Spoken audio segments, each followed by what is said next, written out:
door would have led into a stairway that went up, and it turned the corner, and you can still see the footprint of that where they repatched the floor in the second floor.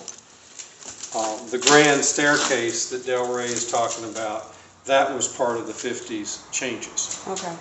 So, but that's not here anymore? No, it's here. Oh, fantastic. It's not that grand. It's here.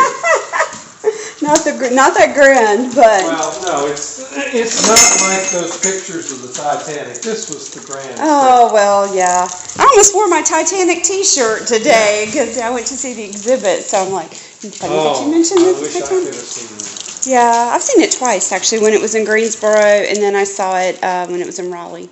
Cool. Oh, that's beautiful. Oh, my goodness. Well, the plan is to save all that. Yeah. What is your plan for this building, by the way? Well, when I bought the building, it was cheap. I was between jobs and basically had a part-time job, so if I'd gone and said, I want a mortgage, you'd have heard Wells Fargo or Wachovia or any bank in town laugh on the West Coast as they kicked me out the front door. The guy that owned the building was a friend of mine, and he and I agreed on a sales price, and he agreed on the magic terms of owner financing. So when I bought the property, the plan was to locate my part-time business here and live in the building under a caretaker provision. And the building had been, this was originally set up as a storefront.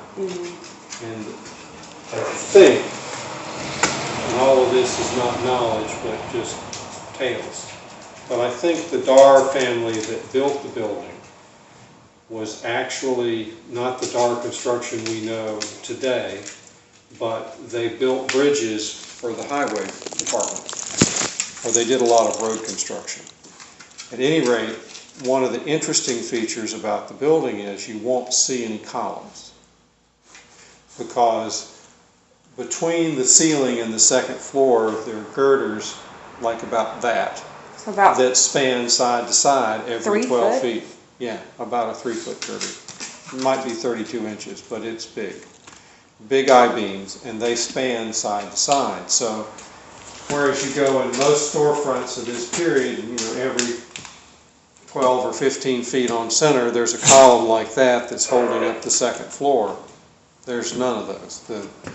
The first floor is supported by columns in the basement, but the second floor is span construction, and it's strictly bridged off the side walls. Oh, wow. Is that unusual for the time period? Yeah.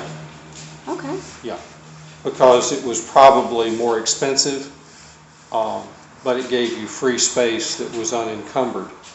And originally, this bottom floor would have been basically, aside from the construction for that stairs, this would have been 50 by 100, minus the thickness of the walls, which is 4-course masonry. And it was a furniture showroom pretty much, as far as I can tell, from start up until somewhere in the 70s. And somewhere I once had a sign that had the name of the original owners. And when the people that I'm guessing leased the building, they may have owned it. I haven't. It's been a while since I did title research, but it was, I think, either bargain furniture or what's now Red House Furniture, some predecessor of that. I think it was bargain because I've got all the deeds and everything, and I'm pretty sure bargain furniture was Okay, well, here. they're the ones. Yeah, they were here. And they stayed here until something like about 1970 or 71 or some early 70s. And of course, from all I've heard from the people, and it makes sense to me, when the city came through and widened English Street, they tore out all the parking, and that was the death knell for any businesses here. Right. There was Del Rey was telling me that there was supposed to be parking in the back, and then they didn't do something in the back to provide parking. And Yeah, what they did in the back was they dumped stuff from English Street. They used the back lots as an area there. At one point I improved, there was no storm drainage out of this building, so I tied into a line that goes across in the middle of the field out there. And when we started to dig, we pulled up pieces, the bobcat went, and then it almost tipped over. And so we dug more carefully and kept lifting up, and the whole earth was just moving.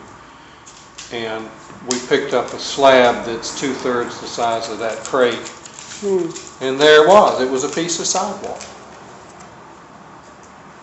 I see stained glass in that crate. You do. That came out of Grace Lutheran Church, which was over on Centennial, where High Point University has now dorms. And when the church congregation voted to close when High Point bought their stuff, and they relocated all the stained glass windows except for that one. And I used to play the organ for them, so the pastor called me and said, "Do you have space in your building that you might store a big crate?" Oh, okay. That's and beautiful. So it's kind of moved around, and they still hope to find a new owner for it. It was at the rear of the building, and it was the big cross-shaped window. Bitsy, come with me. Let me get you where you're